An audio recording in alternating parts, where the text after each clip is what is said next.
Once again this week, I've got to share with you news and events from Israel and around the world that relate to Bible prophecies of the end of days.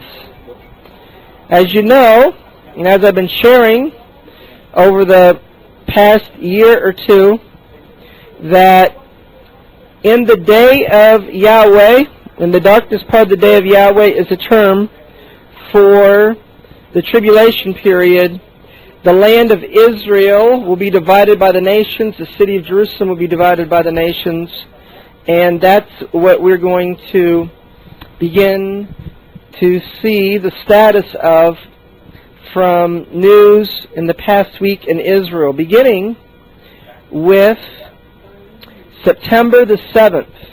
The headline reads, Jordan's King Abdullah says that the United States must ensure success of a Mideast conference.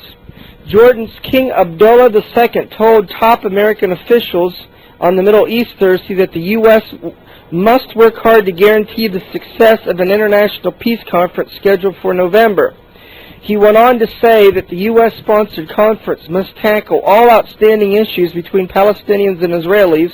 Foremost among them are those pertaining to final status.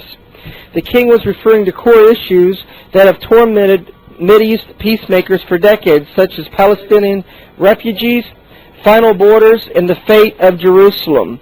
Now, this is the important sentence that I want you to hear from this article. King Abdullah said, the conference must lay out a working plan with a specific timetable.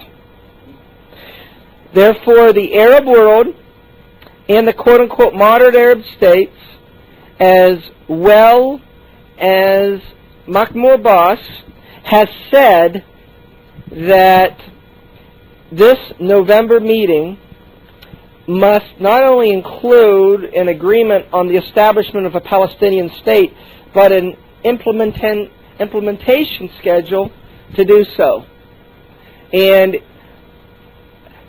the Arab world is saying, if we do not get the implementation timetable, then the conference basically serves no purpose. So I believe that if the United States and Israel is going to satisfy the Arab world, this is what they need to do. And if they do end up doing this, then I believe that this is going to be the peace agreement of the tribulation, if it includes an agreement for a Palestinian state as well as a timetable for implementation. Because I believe it's in the implementation process that judgment comes upon the world, the United States, and Israel then is not able to implement in the time frame that they ultimately agree to. The next article is from the Jerusalem Post, September the 5th. The headline reads that the President, Shimon Peres, is optimistic on Middle East peace prospects. If he's optimistic, that means that they are agreeing to what the Arab world and the Palestinians want. That's my interpretation. The article says, President Shimon Peres said Wednesday that recent meetings between Israeli and Palestinian leaders and a new international diplomatic push in the Middle East could be the most promising development yet in efforts to bring peace to the region. The overall atmosphere is encouraging. Maybe it's the most important opening in negotiations I can think of, Peres said after meeting in Rome with the Italian Premier Romano Prodi.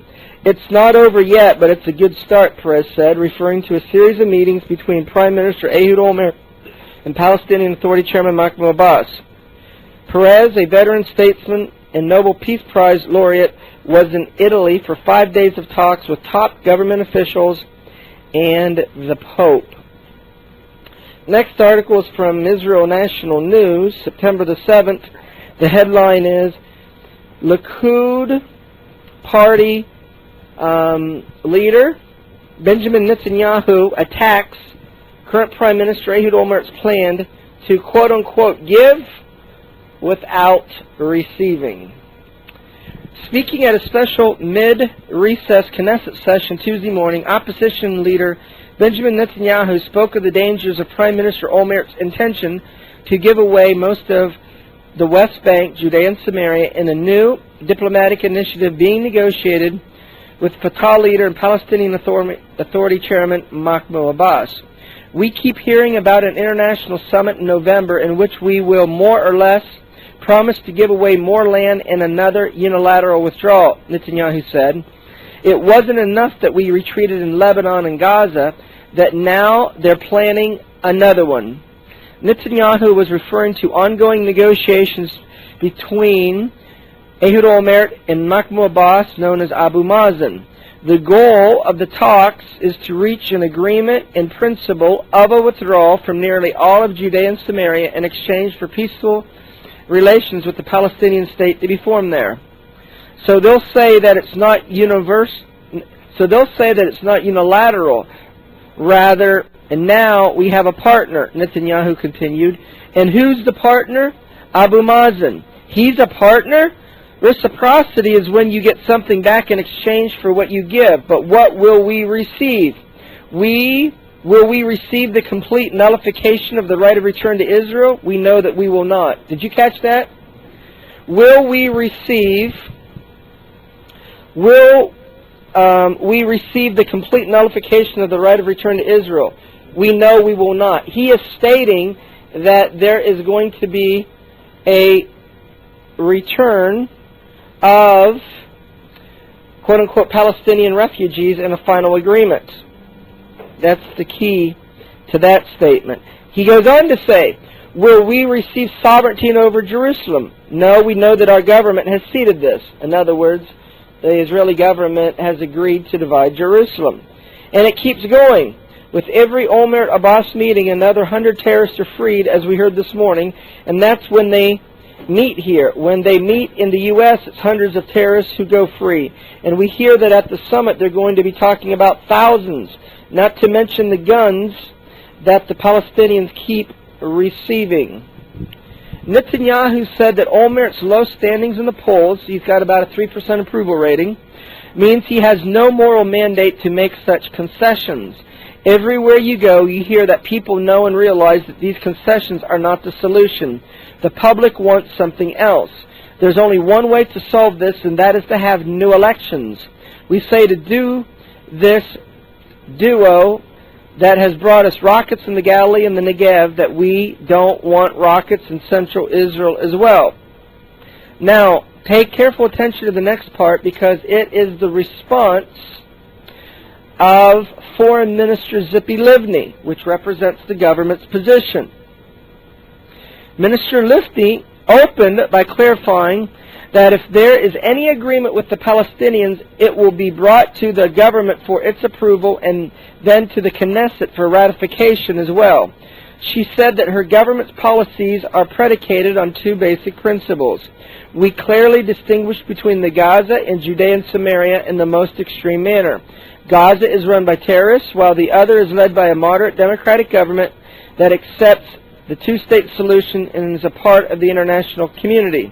In addition, we clearly distinguish between the understandings we hope to reach and their actual implementation. It's no secret that I'm in favor of dialogue with those in the Palestinian Authority who favor a two-state solution, Minister Livni said. No, Mr. Opposition Leader, that is Benjamin Netanyahu, we do not have the option of freezing the situation and waiting for things to change. Did you catch what she said? We do not have the opportunity to freeze the situation and wait for things to change. Did you catch what she said? We do not have the option of freezing the situation and waiting for things to change. She's saying we don't have the option to wait until they give up their guns. We don't have an option to wait for things to improve anymore. And rather than things improving from what they were over the years, things have actually gotten worse. She says that we do not have the option of freezing the situation and waiting for things to change. What that means, again, is for those who think that, they're not going to have